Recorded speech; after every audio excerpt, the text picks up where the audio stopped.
स्वागत है आप सभी लोगों को मेरे YouTube चैनल का नाम है पैशन क्रिकेट और मैं हूं आपका दोस्त रोहित धर्मेंद्र। दोस्तों बात करने वाले आयरलैंड वर्सेस इंग्लैंड के बीच चल रहा है टेस्ट मैच के बारे में। पहले दिन के खेल का अंश मैंने आप लोगों को विश्लेषण के थ्रू बताया था कि किस तरीके की क्या बात चल रही, किस तरीके की आयरलैंड की बल्लेबाजी रही और किस तरीके की गेंदबाजी इंग्लैंड ने की।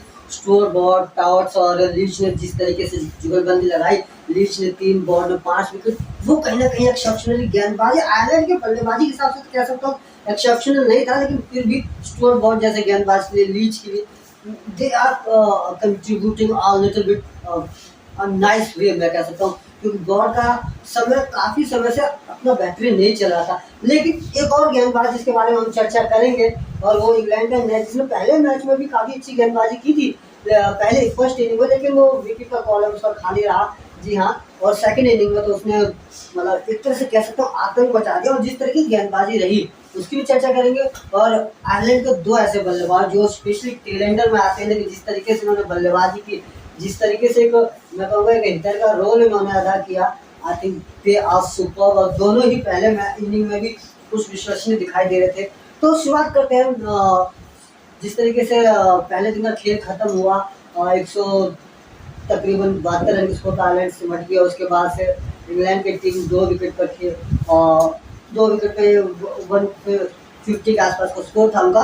और वहाँ से जब आगे खेलना शुरू किया, क्रीज पे जैकेट और ऑलिव बैटिंग कर, और हम सभी ने बैन जैकेट को बल्लेबाजी करते हुए देखा। मैंने देखा स्पेशली डोमेस्टिक क्रिकेट में उनको देखा, वो एक जुझारू, वो एक रिलायबल, वो एक भरपूर क्रिकेट शॉट से भरे हुए और एक स्पेशली एक मैं कह सकता हूँ कि भरोसेमंद खिलाड़ी है। और उसके साथ साथ ऑलिव जिनका टेस्ट करियर इंग्लैंड के लिए बहुत शानदार था। जिस तरीके से उन्होंने अपनी बल्लेबाजी से अब तक कई मौकों पर उन्होंने इंग्लैंड को अपनी बल्लेबाजी से संकट के समय एक सुदृढ़ शुरुआत दी है, संकट के समय उन्हें बचाया। और ये दोनों ही बल्लेबाज ऑलिव 205 आई थिंक, और स्ट्राइक रेट 100 का है, 208 गेंदों में 205 रन। वहीं बैन डकेट ने 178 गेंदों में 182 रन, अब 100। इसने इन दोनों बल्लेबाजों ने इंग्लैंड को वो एक ब्रेक थ्रू दिया, वो चांस दिया कि अपर हैंड गए, 4 विकेट पे 524 रन बनाया और डिक्लेयर किया जो कहीं ना कहीं अब आई थिंक जो Root Ben Stokes, these are the players who now मैं कह सकता हूँ कि they are on near by their career ending. वो अपने करियर के उस पड़ाव पर पहुंच चुके हैं जो शायद 1 से 2 साल बमुश्किल आई थिंक वो खेल पाए, उसके बाद वो रिटायरमेंट की घोषणा कर, लेकिन इनकी खालीपन जगह खाली हो पाए उससे पहले उसका उत्तराधिकारी ढूंढना है। और इस कड़ी में बैन डकेट और नंबर 1 पे है Harry brooks, the another player. उसने भी बहुत अच्छी मतलब उसका भी टेम्परामेंट बहुत अच्छा रहा है, फिर उसका बड़ा अच्छा गुजरा। बट आई थिंक कुछ मैनेजमेंट टीमों की वजह से, कुछ जो टीम के मैनेजमेंट थे उनकी वजह से उनका जो आईपीएल का छोटा लेकिन कैमियो बहुत शानदार रहा, उसके बारे में चर्चा फिर कभी। 205 और बैन डकेट 182। आयरलैंड का जो रूट में 56 रन 59 गेंद। आयरलैंड की गेंदबाजी अगर मैं बात करूँ, स्पेशलिस्ट गेंदबाजी में बात करें, मैक अडायर जो इस समय है, हम और कौन 2 नए गेंदबाज खिलाए गए हैं। और इन दोनों ही गेंदबाजों में मेरे को वो कहनापन, वो धार नजर नहीं आता। मैकब्रायन ने जरूर 2 विकेट निकाली क्यूटिस कैंपर के साथ। हमेशा एक संभावना ये रहती है क्यूटिस कैंपर ने हमेशा अपने आप को या उनके टीम मेट्स ने, स्पेशली कैप्टन है जिसने, उनको हमेशा नेग्लेक्ट किया है। क्यूटिस कैंपर हमेशा एक उस तरह की गेंदबाज है या खिलाड़ी मैं कह सकता हूँ जिनको सबसे पहले तो भरोसे की जरूरत है। आप उनके अंदर फेथ जगाए, विश्वास जगाए। क्यूटिस कैंपर की गेंदबाजी में विश्वसनीयता है, वो एक धार है। और सबसे बड़ी बात, एक स्पेल चाहिए उनको 7 और कंटिन्यूसली वो 7-8 ओवर के स्पेल डाल सकते हैं। तो आई थिंक कहीं ना कहीं वो चीज़ें जो आपको जरूर उनके ऊपर फेथ रखना होगा। तो 524 रन 4 विकेट पर और डिक्लेयर, तकरीबन लीड का मैं अंदाज़ा लगा सकता हूँ, तकरीबन ये 350 के आसपास का लीड था, जो आयरलैंड के लिए बहुत मुश्किल चांसेस होने वाले थे। और सेकंड इनिंग जब आयरलैंड ने स्टार्ट करी तो उसकी तरफ फिर वही एक किस्सा शुरू हुआ।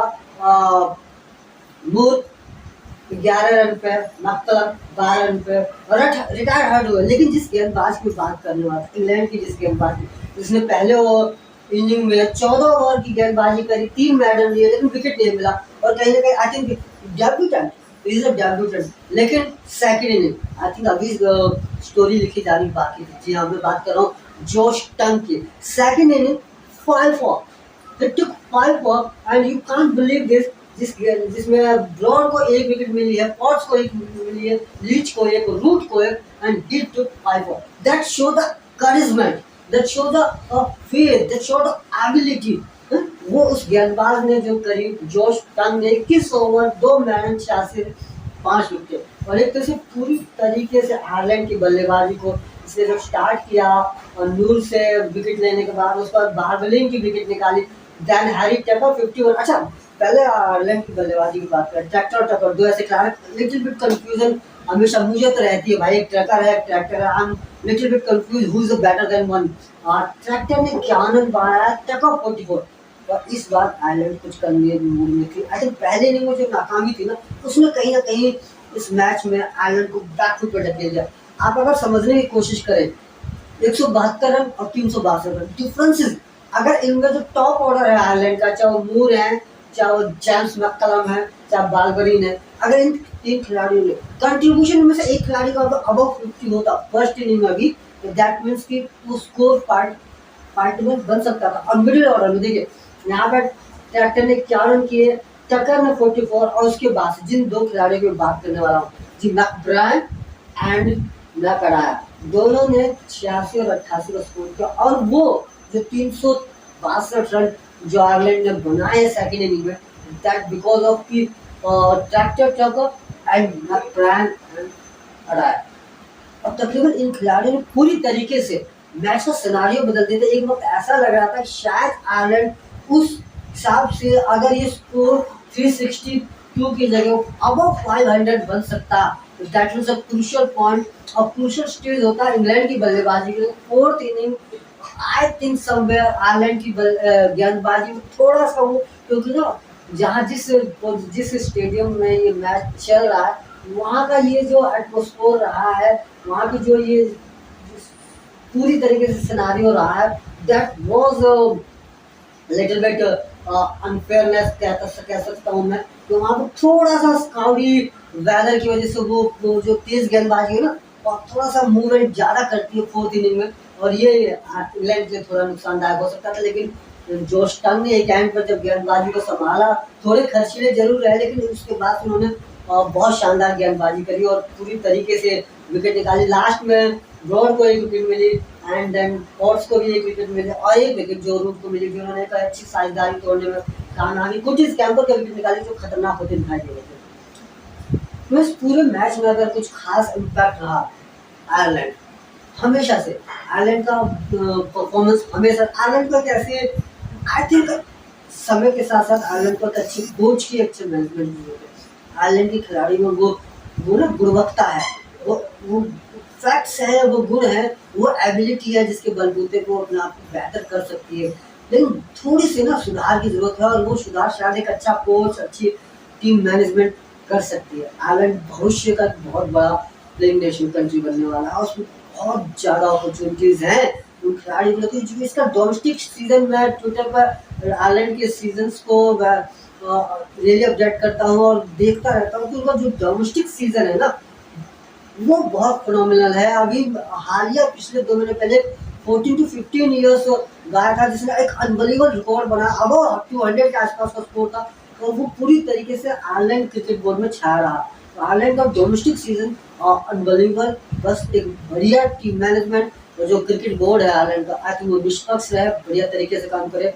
That was only the way where Ireland can improve. England इस मैच में जीता तो सही, बहुत कुछ सीखने को भी मिला कि किस तरीके से एक अगर फर्स्ट इनिंग में आप जीत हासिल करते हो तो doesn't mean that you out win the match, और second inning doesn't matter. Second inning में आयरलैंड ने पलटवार किया, 4 बल्लेबाजों ने उनका बेहतरीन तरीके से बल्लेबाजी में फेथ दिखाया, और अच्छी बल्लेबाजी की।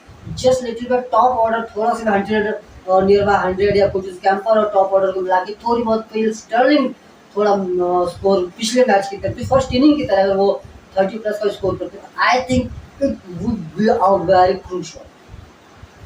ये एक अनबिलीवेबल स्ट्रेंथ होता, और इंग्लैंड को थोड़ी सी नहीं बहुत ज़्यादा मशक्कत करने की जरूरत पड़ती।